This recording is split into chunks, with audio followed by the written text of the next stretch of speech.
Now, a new footage showing Israeli settlers rampaging through multiple Palestinian villages has emerged from the occupied West Bank. The settlers smashed cars, started fires, and wounded several men in the latest flare-up of violence in the occupied West Bank. First reports of the arson came on Saturday as several Palestinians were killed by Israeli settlers in a series of isolated incidents.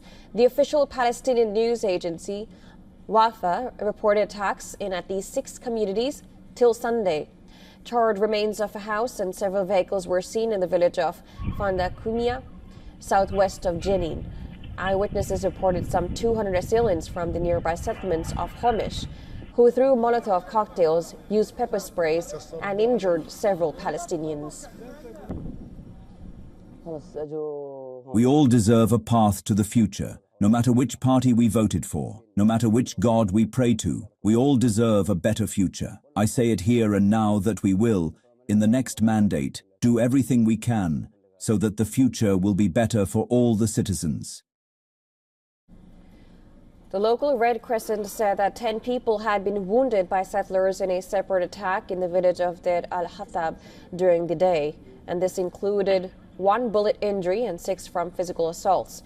In the village of Jalud, the medical center had been torched and Hebrew graffiti was smeared on the mosque. The graffiti read "Revenge Yehuda," apparently referring to the death of Yehuda Sherman, who was killed in a collision between Palestinian and an Israeli vehicle in the Jenin area. They set fire to a medical clinic that was being prepared to provide first aid and medical services to the residents. They burnt it along with its equipment and supplies, which were about to be used to begin providing services to the community. The Israeli military issued a statement on the attack and said that it had dispatched soldiers to several Palestinian villages after reports of Israeli civilians involved in acts of arson and other disturbances in the area. The statement condemned the violence and assured action to maintain the security of residents and public order. The rampage came one day after an 18-year-old settler was killed in a collision with a Palestinian vehicle.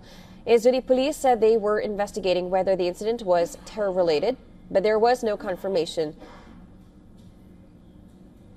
According to a tally of data from the Ramallah-based health ministry, at least 6 Palestinians have been shot dead in settler attacks in the West Bank since the start of the Israeli-U.S. war on Iran. The Palestinian presidency has condemned the latest settler attack, calling them Israeli colonist gangs, while diplomats from 13 European nations and Canada have decried increasing settler terror and said the violent attempts to seize Palestinian land must end.